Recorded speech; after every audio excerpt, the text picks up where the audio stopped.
3천만 원 정도를 더 올려서 낙찰을 받았고, 그럼에도 불구하고 이제 한 2천만 원 정도 수익은 남기기는 했었죠. 배워서 분석하실 수 있는 분은 시세보다 월등히 싸게 받을 수 있는 거죠. 안녕하십니까? 안녕하세요. 오늘 주제는 말이죠. 빠른 매도의 비밀입니다. 저희가 영상을 올리고도 계속 매도 사례가 나오길래 이거 뭔가 비밀이 있다. 맛보기로 얘기를 해주셨으면 좋겠습니다. 네, 빌라 매도 사례가 지금 계속 나오고 있어요. 사실 저도 경매를 하기 전에는 빌라가 매도되는 물건인지는 의구심이 항상 있었는데, 저를 포함해서 이제 저희 교육생들이 정말 많은 매도 사례를 만들고 있죠. 최근에도 이제 영상으로 올렸죠. 영상으로 올린 이후에도 매도를 했다라는 소식이 거의 일주일에 두세 건씩은 계속 나오는 것 같아요. 저도 사실 신기합니다. 포인트는 그거예요. 집을 가장 좋은 조건으로 내놓으면서도 가격을 싸게 내놓으면 됩니다. 싸게 내놓으려면 어떻게 해야 되죠? 내놓는 것보다 싸게 받았어야 되죠. 비용을 다 빼고도. 그거밖엔 사실 없어요. 내 집 마련에 대한 욕구가 있으신 분들은 계세요. 그분들의 욕구를 채워줄 수 있는 거는 가격적으로 메리트, 그리고 물건 자체가 좋으면 그걸로 끝인 겁니다. 좋은 물건을 싸게 공급을 하면 되는 겁니다, 우리는. 그래서 첫 번째 전략은 시세 대비해서 압도적으로 싸게 받는 겁니다. 압도적으로 싸게 받을 수 있는 건 여러분들이 흔하게 보는 입지가 좋고 학군이 가깝고 지하철역이 가깝고 이런 물건이 아닙니다. 물건을 딱 봤을 때 문제가 있어 보이는 물건이 우리 입장에선 경매로 정말 싸게 받을 기회가 있는 물건이에요. 그게 어떤 요소가 있냐면 권리 분석상 빨간 글씨들이 있는 거, 대항력 있는 임차인, 위반 건축물, 그런 것들. 그 외에도 경매가 빨간 글씨는 별도로 없지만 물건이 여러 개 나온 거, 건물 하나에 한 호실만 나온 게 아니라 전체 호실이 경매로 나와 있다던가, 아니면은 경매로 낙찰이 됐다가 이 사람이 잔금 미납을 해서 다시 나온 물건, 찝찝하죠. 이런 요소들이 정말 초보자분들이 입찰하기에 굉장히 꺼려지는 물건이기 때문에, 역으로 생각하면 배운 우리 입장에서는 초보자들이 안 들어오기 때문에 더 저렴한 가격에 싸게 살 수 있다는 겁니다. 고수분들이 가격을 높게 쓰지 않아요. 무리하지 않습니다. 고수들은. 초보자들이 좀 무리를 해요. 또는 실거주자분들, 이런 분들이 안 들어올 만한 물건을 찾아야 됩니다. 그 중에서 정말 싸게 받을 수 있는 건 권리 분석상 어떤 하자가 있는 이런 빨간 글씨들이 있는 거, 아니면 여러 개가 나온 이런 것들을 보시면 좋겠고요. 자, 1억 5,300에 감정이 된 거를 한번 유찰이 됐을 때 제가 단독 낙찰을 제 와이프 이름으로 받았습니다. 1억 3,800인데 해당 물건은 심지어 공시가격도 1억 미만입니다. 저는 이제 다주택자이기 때문에 와이프로 해도 취득세 중과가 원래는 들어가거든요. 근데 공시가가 1억 미만이었고 9,500인가 그랬어요. 그래서 그거를 1억 3,800에 낙찰을 받았는데 126%로 대입을 하면 사실 전세가보다 높게 받았으니까 말이 안 되는데, 이거의 시세는 1억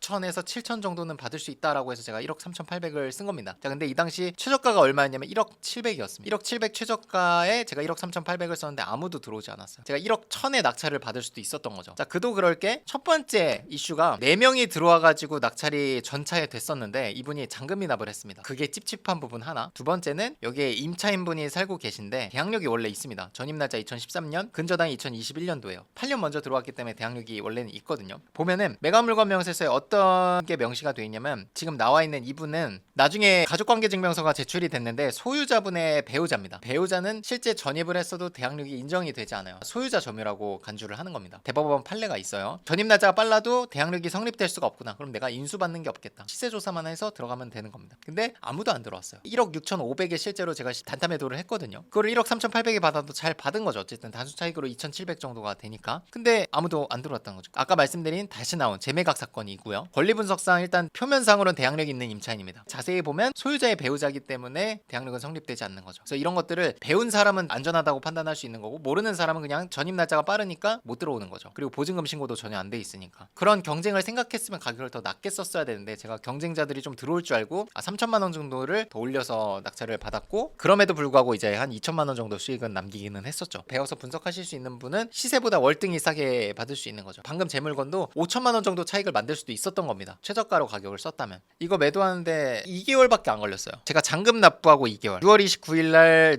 내가 잔금을 냈는데요. 8월 말인가 9월 초에 제가 계약서를 쓰고 잔금을 한 2주 뒤에 받았거든요. 빠르게 매도를 했습니다. 여기는 입지적으로 보면은 아무것도 없어요. 주변이 휑합니다. 차 타고 한 5분 정도만 가면 여기 도심이 나오긴 해요. 여기가 본호동인데 상록수역 아래쪽에 있는데 여기는 상권이 되게 잘 갖춰져 있습니다. 그래서 여기는 빌라 가격도 좀 높고, 여기 가격이 높아서 좀 부담스러우신 분들이 이 팔곡이동을 선택을 하거든요. 왜냐면 굉장히 가깝습니다. 가까운데 가격은 좀 더 저렴하니까 여기를 이제 선택해서 들어오시는 거죠. 단순히 이제 지도상으로 보고 여기가 너무 휑하네 라고 포기하지 마시고 한번 조사를 해보시면, 가까운 거리에 이제 시내가 있다면 거래가 여기도 될 수도 있으니까 그런 점도 한번 포인트 삼아서 조사를 해보시면 좋겠네요. 자, 두 번째는 물건의 개별성을 따지는 겁니다. 예를 들면 테라스가 있다던가, 아니면 뭐 복층이 있다던가, 주차 공간이 옆에 있는 빌라보다 훨씬 더 넓고 주차 차단기도 있고, 이런 개별성이 있는 거. 특징적으로 다른 빌라에 비해서 뭔가 관리가 더 잘 되고 구조상으로 더 이점이 있는 있는 것들 보시면 가격이 좀 높아도 거래가 되기도 하죠. 아파트는 사실 제가 임장을 안 해도 사실 아파트는 실수하진 않아요. 가격도 워낙 정확하게 나와 있고 구조가 워낙 획일화돼 있으니까. 빌라는 딱 가보면은 복층이 아닌 줄 알았는데 복층인 집도 있고요. 창고 공간이 없는 줄 알았는데 1층에 창고가 있기도 하고, 위반 건축물이 아닌 줄 알았는데 뭐 증축이 돼 있다던가 이런 부분이 있어서 반드시 임장 조사를 해야 되는 거죠. 그 외에도 주변 빌라는 오래됐는데 내 것만 준신축이라든지 주변에 엘리베이터가 없는데 내 빌라에는 엘리베이터가 있다던가 뭐 이런 부분이 단순히 엘리베이터가 있다는 거가 4층 5층 빌라를 봤을 땐 가격적으로 한 5천만 원 이상 정도의 플러스 알파가 생겨요. 앞 엘리베이터가 있냐 없냐에 따라서. 그래서 엘리베이터 있는 것도 꼭 조사를 해봐야 되는 거고, 향 같은 것도 뭐 보통의 집들은 다 막혀 있는데 내 집은 좀 향이 트여 있다 뭐 이런 부분에선 또 가점이 있을 수도 있고요. 주변이 횡한 곳보다는 주변이 복잡한 데가 거래가 잘 됩니다. 아까 제 물건도 그 빌라 주변만 보면 횡한데 바로 옆에 엄청나게 빽빽한 그 도심이 있거든요. 그 상록수역 근처로 해가지고 되게 상권이 잘 갖춰져 있어요. 그런 지역을 같이 끼고 있다면 매도가 좀 더 빠르게 될 수 있다. 빌라들이 많이 있고 상권들이 많이 갖춰져 있을수록 내 물건은 선택받을 확률이 높아요. 그래서 저희 수업 커리큘럼을 보시면은 이제 저랑 같이 임장하는 시간이 있는데 제가 교육할 때 반드시 직접 해야 되는 부분들을 언급을 해드립니다. 물건을 찾고 시세 조사하고 임장 가는 거는 꼭 본인이 하셔야 돼요. 나머지는 다 맡겨도 되는데 이것만큼은 본인이 하셔야 됩니다. 교육생분들이랑 임장을 갈 때도 학원에 계신 어떤 직원분이나 멘토분을 보내는 게 아니라 제가 직접 다 가거든요. 물건도 제가 직접 선정을 해드리고 손품 조사한 거 전날에 업데이트를 해드리고 그 조사한 거를 토대로 현장에 가서 어떻게 물건을 보는지, 그리고 시세 조사, 공인중개사분이랑 어떻게 대화를 하는지 이런 것들을 보여드리면서 현장감을 좀 느낄 수 있게 제가 직접 다 모시고 다니면서 이제 교육을 하고 있습니다. 빌라는 현장에서 얻는 정보들이 되게 많아요. 사진상 되게 다른 것도 있고요. 건물이 증축돼 있다던가 이런 부분들이 좀 빈번하게 있어서 반드시 현장 가서 확인해야 되고, 하자 부분에 대한 체크는 특히 아파트보단 빌라에 훨씬 더 하자, 누수 이런 것들이 많기 때문에 현장에 가서 입주민들이랑 꼭 대화해 보시는 거를 교육 시간엔 보여드리지만 교육을 안 들으시는 분들은 반드시 본인이 이제 습득을 해서 해야겠죠. 도면도가 안 나와 있는 다세대 주택도 있어요. 경매 물건을 보면 대부분 도면도가 있어서 방 몇 개, 화장실 몇 개가 나오는데 도면도가 없는 집도 있습니다. 그런 거 이제 현장에 가서 파악을 해야 되는데, 전용 면적이 20평이면 거의 100% 확률로 방 3개인데 전용 15평, 14평 이런 게 애매하거든요. 방 2개인 집도 있고 3개인 집도 있고 화장실 2개인 집도 있고 화장실 하나인 집도 있고 개별성이 너무 강해요. 그래서 이런 것들을 현장에 가서 조사를 해야 되는데, 내가 그걸 하지 않고 만약에 방 3개일 거야 라고 생각을 하고 입찰을 해서 낙찰을 받았다가 가보니까 방 2개예요. 심지어 방이 1.5룸인 것도 있어요. 그렇게 됐을 때 진짜 난감해지거든요. 개별성이 워낙 강하고 같은 평수여도 구조가 다양하기 때문에 반드시 현장에서 확인을 해봐야 된다 말씀을 드립니다. 세 번째는 이제 빌라 거래가 활발한 지역을 되게 많이 알고 싶어해요. 항상 바뀌는 거기 때문에 제가 딱 오늘은 어느 지역이 거래가 잘 됩니다 말씀을 드릴 수는 없습니다. 근데 간접적으로 참고하실 수 있는 거는 저희 낙찰 사례가 있잖아요. 그리고 매도 사례, 저희 리치스쿨 카페에 오셔서 낙찰 받았어요 게시판에 가셔서 검색을 하시면 됩니다. 매도로 검색하면 그동안에 매도됐던 물건들 쭉 나오거든요. 제목에 지역도 써놔요. 겹치는 지역 위주로 검색을 해보시면 좋을 것 같습니다. 예를 들면 지금 매도를 검색했더니 첫 번째가 부천이고요, 남양주 있고 부평이 있고요, 수원시, 고양시. 보편적으로 봤을 때는 이제 부천, 수원, 경기도 용인, 화성 이런 지역을 참고해가지고 여러분들이 이렇게 매도 사례가 있는 지역을 좀 주변을 찾아보시면 좋지 않을까. 어쨌든 여기가 거래가 됐다는 건 이 근처로는 어쨌든 매수세가 있는 거고 실거주자의 수요가 있는 거거든요. 그걸 참고해서 한번 여러분들이 지역 선정을 한번 해보시면 도움이 되지 않을까 싶긴 합니다. 단타 매도를 빨리 하고 싶으신 분들을 위해서 저희가 어느 지역이 지금 매매 거래가 잘 되는지, 어떤 사장님이 좋으신지 이런 부분들은 정규 교육생 전용 단톡방이라든지 졸업방에 별도로 공유가 되고 있습니다. 이런 부분은 사실 방송에서 얘기하기는 조금 조심스러운 부분이 있어서 저희가 얘기는 못하지만, 단타 매도를 해주셨던 공인중개사분 연결도 당연히 가능하고, 어떤 지역이 최근에 거래가 잘 되는지 우리 교육생들끼리도 연락을 막 주고받거든요. 공유가 잘 되고 있으니까 더 이제 배워보고 싶다라고 하면 이제 교육을 한번 들어보시면 이런 부분에서는 해결이 되지 않을까. 사례들도 계속 저희가 업데이트를 해드리고 있고요. 빌라 매도를 한다고 했을 때 매물 내놓는 거를 이제 부동산에 내놓는 것만 생각을 하시는데, 부동산에 내놓는 것도 중요한데 이걸 잘 내놔야 됩니다. 내가 빌라를 내놓을 거면 빌라를 전문으로 하시는 분한테 내놔야 되고, 아파트를 하실 거면 아파트 전문으로 하시는 분을 찾아서 내놔야 돼요. 그래서 이런 걸 어떻게 찾는지는 저희가 이제 수업 때 말씀드리는 부분이고, 그런 것들을 잘 선별을 해서 내 목적에, 내 물건에 맞는 사장님을 찾아서 내놓는 게 중요하다. 그리고 두 번째는 많이 내놓는 게 중요하다. 내 지역뿐만 아니라 빌라 같은 경우에 실거주 마련을 하시는 분들이 어떤 아파트처럼 해당 단지를 딱 집어서 거기만 보는 게 아니라 다양한 지역들을 보시거든요. 그렇기 때문에 내가 수원을 보고 있어도 사실 옆에 있는 용인 쪽에 있는 공인중개사분이 연결을 해주기도 해요. 여러 군데 내놓는 거, 그리고